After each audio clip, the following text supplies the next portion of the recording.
Salut à tous, c'est le militant, le père fondateur de la LDNA, le porte-parole. Des milliers de personnes nous ont écrit pour nous dire que nous n'aimons pas le président du Faso, le jeune frère Ibrahim Traoré du Faso. Écoutez, quand vous êtes déjà leader, responsable d'un pays, ça veut dire que l'avenir des milliers de personnes repose sur vos épaules. Donc, ici, on ne vient pas ici pour aimer les gens ou les détester. On vient ici les encourager ou les dénoncer, car l'émotion ne fait pas partie de notre quotidien. Car l'avenir de la jeunesse africaine en dépend. Car les Africains, ça fait longtemps qu'ils souffrent, ça fait longtemps qu'ils sont dans la merde.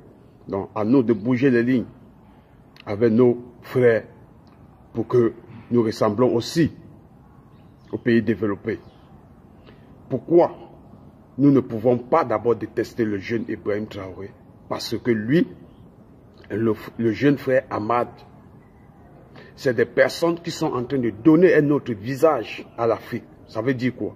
Ça veut dire que si vous parcourez tout le continent africain, la majorité des responsables qui nous dirigent ont plus de 70 ans. Ont plus de 70 ans. Et quand ils forment un gouvernement, leur gouvernement aussi est comme eux. Ils ont plus de 70 ans, 80 ans, d'autres ont même 90 ans. Or, quand vous arrivez dans certains pays africains, on vous dit que plus de 60% de la jeunesse ne dépasse pas 20 ans. Donc, ça veut dire que ces jeunes-là, déjà, ne se retrouvent pas dans ce gouvernement.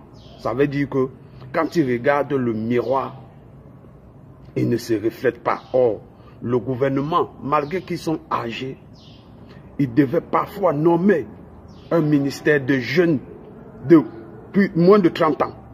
Mais quand vous regardez le gouvernement de presque tous les pays africains, c'est des messieurs très âgés. La jeunesse ne se retrouve pas. Du coup, ils sont loin de connaître ce qu'a besoin la population, cette jeunesse. Ils sont coupés du monde parce qu'ils ne sont pas en contact avec la jeunesse. Or, quand vous nommez un gouvernement, vous essayez de voir que votre population a plus de 30% de moins de 30 ans. Dans votre gouvernement, il y a des têtes pensantes dans le pays qui a plus de 30 ans ou moins de 30 ans. Vous pouvez les nommer. Non, le gouvernement, dans la plupart des pays africains, non, ils ne nomment pas quelqu'un qui a moins de 50 ans. Alors ici, nous venons soutenir le jeune frère Ibrahim Traoré. Rien que par son âge, beaucoup de jeunes se retrouvent. Car, avec son jeune âge, il pense comme la majorité des jeunes africains. Lui et le Ahmad Déby. Ahmad Déby, Déby fils, c'est des jeunes leaders. Beaucoup de dirigeants, de populations africaines se retrouvent. Ils disent, si ce monsieur-ci est leader, ça veut dire qu'il peut penser à nous, parce qu'il réfléchit comme nous, vu son âge. Donc, maintenant, qu'est-ce que nous allons faire? Nous allons tout faire pour que, malgré son âge, il ne faut pas qu'il se laisse emporter par ces vieillards qui sont restés pendant longtemps au pouvoir et mater les jeunesses, les populations africaines. Donc nous sommes loin de détester le jeune Ibrahim Traoré. Nous lui disons félicitations, bravo. Mais maintenant, est-ce que tu te mets au travail à la population, pour la population burkinabé et africaine? Point d'interrogation. Si tel est le cas, on te soutient, on t'accompagne. Si tel n'est pas le cas, on est obligé de te dénoncer. Parce que déjà, tu es en train de traquer les opposants, ceux qui te disent qu'ils ne sont pas d'accord de ta gestion. Ça, c'est une mauvaise chose.